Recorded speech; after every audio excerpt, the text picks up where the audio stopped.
Morning, everyone. I'd like to call the Personnel Committee to order and ask for the approval of the minutes from last month's meeting. Moved by Supervisor Conover, seconded by Supervisor Wild. Any discussion, just corrections?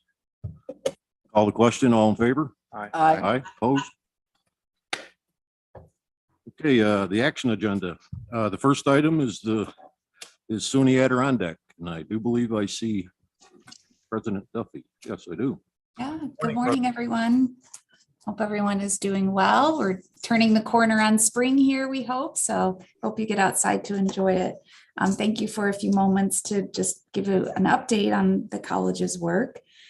First, I want to thank Chairman Garrity. We do have a request for the county board to consider a new trustee nominee. We have one of our board members' term is up in June. And so I understand that hopefully next month you'll be reviewing our suggestion and hope that you concur. So thank you. We also sent yesterday a request for both Warren and Washington County boards of supervisors to consider adopting a resolution to support April as Community College Month, which is a national celebration of the community colleges across the country. And we were hoping that both of our county sponsors would be willing to make a public declaration in support of SUNY Adirondack as your community college. And so hopefully those resolutions will make their way through your process. State budget, of course, we're all anxious to hear when that will be passed. It looks like maybe April 1st might not work, but hopefully soon after. And the Senate and Assembly have two different proposals to increase aid to community colleges, and we certainly are anxious to see where that lands, and then we'll have a better idea of what our budget will look like for next year, which we're actively working on. Graduation will be held at the Cool Insuring Arena back in full in person with full participation for our students. We're extremely excited about that. And we will be gathering names of potential nominees for each county's graduation awards. So we'll be in touch with that in the next few weeks, and hopefully one of the supervisors will be willing to attend the ceremony to honor a Warren County outstanding graduate, which we have many. Also, we're in the process of securing bids for our multi-sport turf field complex, which we expect to break ground this May. You may or may not recall, this project has been on our docket since 2020. We were ready to really put shovels in the ground in May of 2020 when the state indicated that they would not be able to provide the match at that point. So we halted the project for 2 years, but now we're ready. We've got our funds in hand and ready to go. And this will not only, of course, support the college's athletic and recreation programs, but become an asset for the community to bring tournaments for soccer, lacrosse, or baseball, or all of the above. So we're looking forward to getting that project off the ground and literally in the ground starting in a couple months. So more to come on that. In fact, we just secured a nice gift from the Stewart Shops for $75,000 to support some of the extra costs that we've had to incur in delaying the project for 2 years. So those are some of the updates. Of course, we're in the final 7 weeks of our semester. Students are still on track, and we're excited that we've been able to continue to lower some of our COVID-19 restrictions so that people are more and more back to whatever normal is going to be, and we all cross our fingers that that will be maintained. So with that, I'm happy to answer any questions. Okay, thank you. Are there any questions for Ms. Duffy? I don't see any, so thank you very much for the update. Great. Thank you. Thanks for the time. Take care. Bye. Okay, the next item is items to be discussed by the Human Resources Director. Review of the report on tracking of vacancies, which I believe is included in your packet. And also the update on terminations and exit interviews.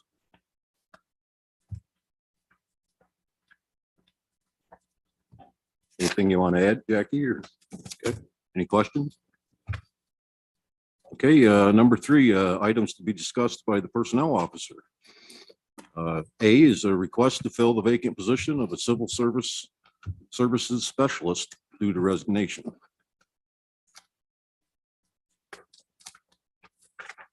So would someone care to move that? It's moved by Supervisor Bramer, seconded by Supervisor Frazier. Any discussion? Chairman, I'll Yeah. move A and B. A and B, okay. B is a request to fill the vacant position of civil service assistant, also due to resignation. Are you okay with that? Yes. Okay. Any questions? Hearing none, I'll call the question. All in favor? Aye. Aye. Opposed? Carried. C is a request to amend the table of organization and salary schedule to decrease the salary of the civil service assistant position from the current amount of $43,045 to the entry-level salary of $39,973, effective April 18th, 2022.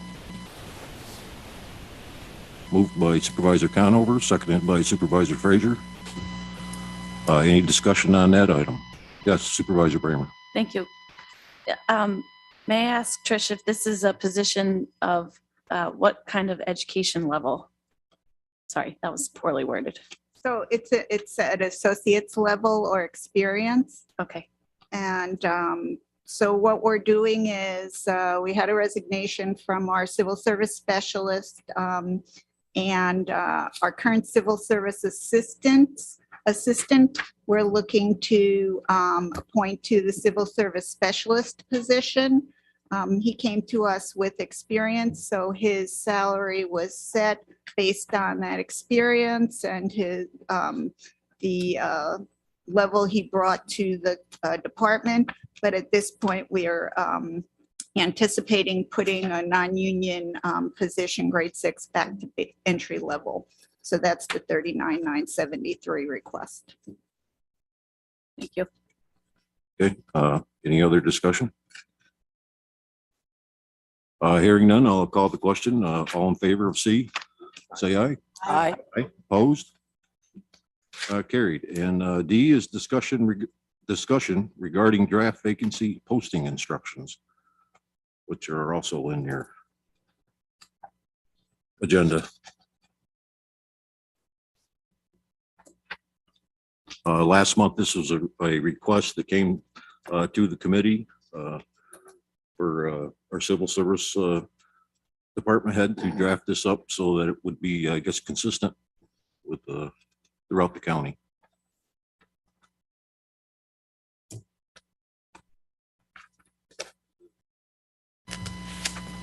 Any questions or comments or?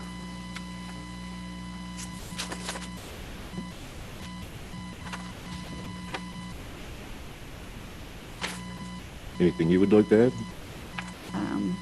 The posting is part of the whole civil service administration process that we undertake for every position that needs to be filled. There are a lot of positions, as you know, that go through exam lists, et cetera. So we have a very supportive process in terms of asking everyone to contact us. We do provide, we put these together last year. Chairman Sieber at the time asked for a written document, so we have that in place. And we do provide it, but we find that a lot of departments don't fill that often, so we walk them through their opportunities. We do pieces of it, they do pieces of it, and it really depends on what they need. I think this arose out of the veterans vacancy. There were some questions, and at that time, Denise had spoken to us. We posted it. I think she's had a result she's happy with, and I'm not sure if she's made an offer yet, but I know she's asked us if her potential provisional meets minimum qualifications. So I think she's got a good result. And this is the process we walk through with her and we walk through with each department. Okay, very good. Yes, Supervisor Bramer. Thanks. Are we using these for our non-civil service positions too? Or do you have a separate set of instructions? For non-union positions. Yeah. We start in the same place. We may skip a few of the questions, like is there a list? But we update job descriptions if there are recruiting processes for department heads. We work with the county administrator, the HR director, to make sure that our posting processes meet the expectations for the recruitment. We'll talk to the existing department head, and we help them reach out to whatever the appropriate venue for recruitment is. So it's an individualized process for the various vacancies, particularly at the non-management level. Okay. Mr. McGowan? Thank you, Mr. Chairman. Even though I'm not on the committee, I have a question on these postings, and when we do post them, how often do we upgrade the job descriptions? Over time, some of these positions have been here a long time, and some in the past we've got caught up with. There's other things have been added by that department or that the previous director that it kind of come in folds of maybe the new direction. I just want to. How often do we do it? And is every time we have a posting coming up, what's the process of making sure everything is in the new posting that a director would be looking to do, even with the new added responsibilities that sometimes get overlooked?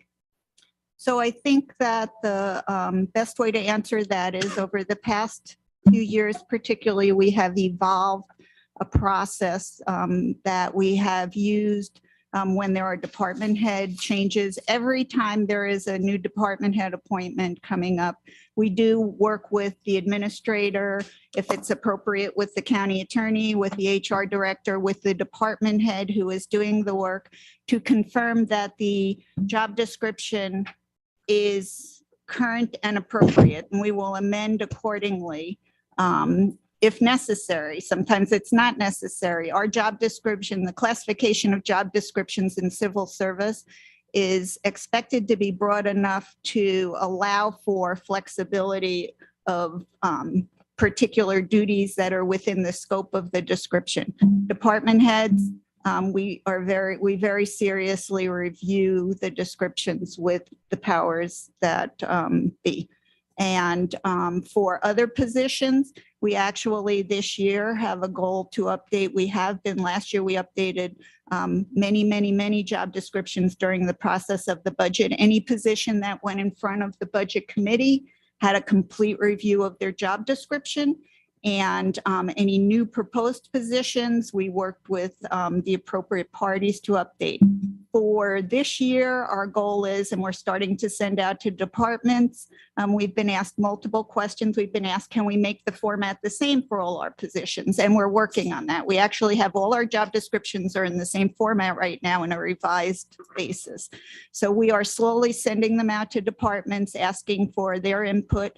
So we'll either amend if necessary or update. So for instance, you might see an older job description from a public health nurse, which is based on a regulatorily driven minimum qualification. So we are going to update that job description, but we probably wouldn't amend it. So we're hoping as we move through the year, everything that comes in front of you, you'll start to see a consistent format and updates as we go along. It's a very large class plan. We have very broad position descriptions. So we're doing it in what we consider the most, the best to help the departments get to where they need to get to. I just want to thank you, and that was a wonderful, and I feel so comfortable. Thank you, Chris. Thank you. Yes, Supervisor Bramer. Thanks. On that note, I do want to ask, I'd asked about this during the week, Trish, for number 6. I know we're not down there yet, but if this is a new position being proposed, does it have a new job description? So you're talking about the principal account clerk. Yes. So the principal account clerk is a title that is broadly used across this entire county and several of our other agencies that we administer civil service for. So the job description was from 2004 and is one of the ones that was slated to get reviewed. All of our financial job descriptions are slated for review in the second quarter of this year.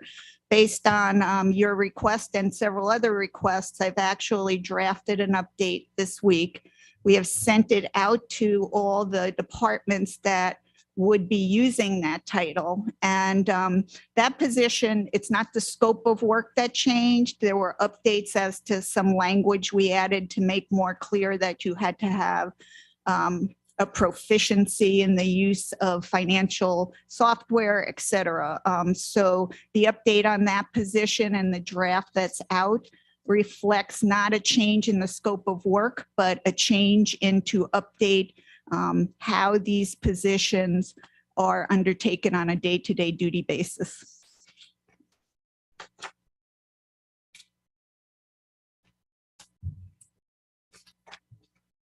Any other questions? And I would just add, I've heard back from 3 departments and all were fine with the draft. So we'll probably have a final to send out later this week if that's something you'd want. Okay. I don't see no other questions. Thanks for all your hard work. Appreciate it. Do we need a resolution to adopt these here or no? Okay. Anything else for civil service or human resources? Okay, number 4 is a referral from the Criminal Justice Public Safety Committee. First item is public defender. Notes, item 5A and B were not considered and approved at the Criminal Justice and Public Safety Committee. And A is a request to amend the table of organization salary schedule to decrease the salary of the public defender position from the current amount of $136,274 to the entry level salary of $114,996, effective May 9th, 2022. Moved by Supervisor Beatty. Seconded by Supervisor Conover. Discussion. Yes, Supervisor Bramer. Thank you. I guess I feel uncomfortable doing this before we know who our new public defender is. Because I thought we were leaving it open to pay them based on their experience. Is this? Oh, I think it is open, but there is an entry level salary, so. So if we find that this person who we eventually hire is not entry level, we would come back and amend the salary schedule again. That's possible. Yes. Okie dokie. This came to the agenda. Marcy put it on the agenda as an approval to fill the vacancy, just so that she was ahead of it and had the paperwork together. And that was the salary that she listed on the agenda to fill the vacancy at the entry level. So the piece of it that was overlooked was amending the compensation schedule to reflect the salary that she had on her agenda. So, and that has been our practice when we hired our communications our public affairs director, rather. We did it that way. Supervisor Beatty. I think that Mr. Moore explained it. Yeah. I mean, we just reset, we go back to the minimum, but that's always negotiable and so forth. So I think it's just good practice to do that. Right. Yeah. Any other discussion? We have a motion and a second. I'll call the question. All in favor? Aye. Aye. Opposed? Carried. B is a request to amend the table of organization and salary schedule to decrease the salary of the coordinating assistant public defender part-time position from the current amount of $34,670 to the entry level salary of $34,280, effective May 1st, 2022. Moved by Supervisor Beatty, seconded by Supervisor Conover. Any discussion on that one? Hearing none, I'll call the question. All in favor? Aye. Opposed? Carried. Let's see. C is a request from the sheriff, and this is a request to amend the table of organization and salary schedule to create and fill the new position of per diem cook, part-time, $18.07 per hour, effective April 15th, 2022. Moved by Supervisor Conover. Seconded by Supervisor Bramer. Question, Supervisor Bramer? Yeah, thank you. Is there anything that limits the number of hours that this per diem person will be working? I mean, are we essentially creating another part-time cook?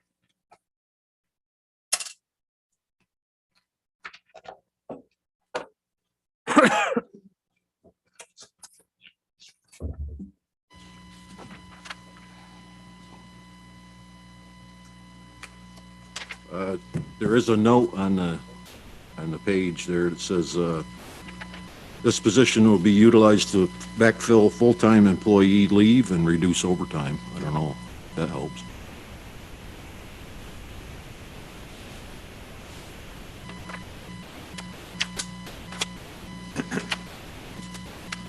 Yes, Ms. Figueroa, can you, It's my understanding it's more like a substitute to fill in. So if there's a call off or somebody has a scheduled week of vacation, they have somebody kind of in the wings who's trained,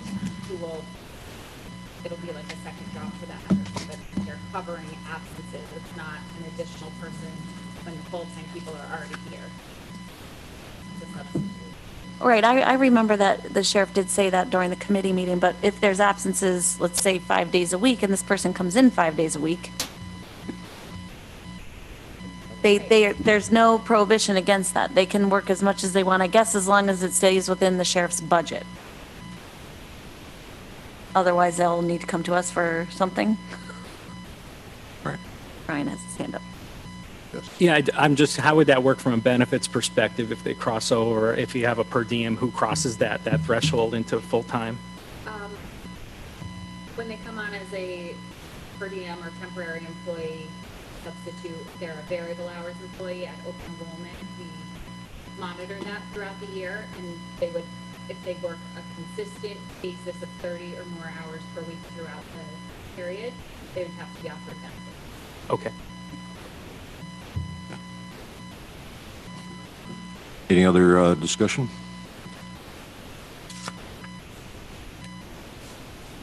Hearing none, I'll call the question. All in favor? Aye. Opposed? Carried.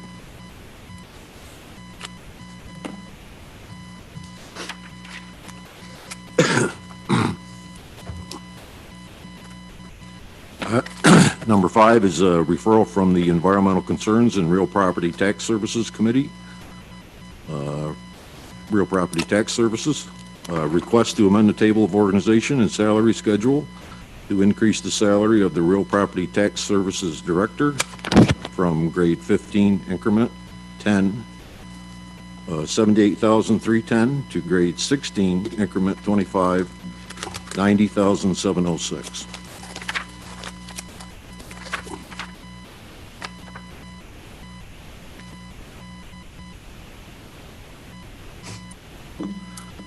Introduced by Supervisor Bramer.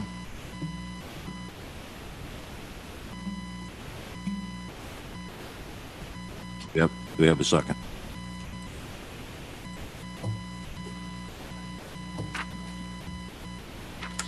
Is that a second, Supervisor Onion? Yes. Okay, we have a second.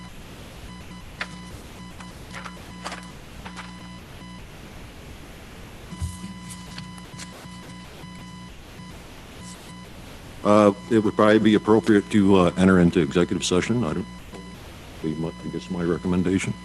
I'll make that motion, Mr. Chairman. And the purpose of the executive session is to discuss The salary and performance of a particular individual the employment. and the employment, right? Moved by Supervisor Wild to enter executive session.